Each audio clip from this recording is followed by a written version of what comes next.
ആദിക്കാട്ടുകുളങ്ങര മുസ്ലിം ജമാഅത്ത് ദർഗാ ഷെരീഫിൽ പറക്കും വലിയ തൈക്കാപ്പയുടെ 29ാമത് ആണ്ടുനേർച്ചയ്ക്ക് കൊടിയേറി. ജമാഅത്ത് president advocate M S സലാം കൊടിയേറ്റ് നിർവഹിച്ചു. ആദിക്കാട്ടുകുളങ്ങര മുസ്ലിം ജമാഅത്ത് ദർഗാ ഷെരീഫിൽ അന്ത്യവിശ്രമം കൊള്ളുന്ന പറക്കും വലിയ തൈക്ക അപ്പയുടെ 239ാമത് ആണ്ടുനേർച്ചയ്ക്ക് കൊടിയേറി. സുബഹി നമസ്കാരത്തിന് ശേഷം ദർഗാ ഷെരീഫിൽ നടന്ന പ്രാർത്ഥനയ്ക്ക് ശേഷം ജമാഅത്ത് പ്രസിഡന്റ് അഡ്വക്കേറ്റ് എം എസ് സലാം കൊടിയേറ്റ് നിർവഹിച്ചു. തുടർന്ന് മക്കാം സിയാറത്തും നേർച്ചകൾ അർപ്പിക്കൽ, ഹദ്ദാദ്, റാത്തിബ് തുടങ്ങിയ ചടങ്ങുകൾ നടത്തി.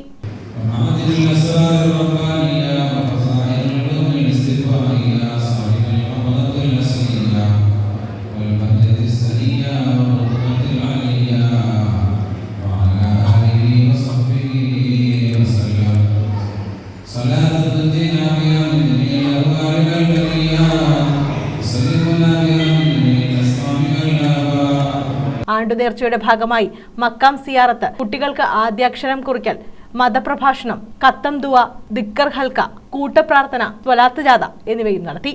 ആദിക്കാട്ടുകുളങ്ങര ഇമാമും ഉസ്താദന്മാരും ഖാദിരിയ ഹിഫ്ള് കോളേജിലെ വിദ്യാർത്ഥികളും ഖാദിരിയ മദ്രസ വിദ്യാർത്ഥികളും PTA ഭാരവാഹികളും ജമാഅത്ത് അംഗങ്ങളും അണിനിരക്കുന്ന ചീഫ് ഇമാം സൈനുലാബ്ദീൻ മഹ്ലരി, ജമാഅത്ത് secretary Muhammad Ali, treasurer Rahim Kunnarutty, vice president H Shabir Khan, joint secretary B Sajeer, committee അംഗങ്ങൾ തുടങ്ങിയവർ കൊടിയേറ്റിന് നേതൃത്വം നൽകി.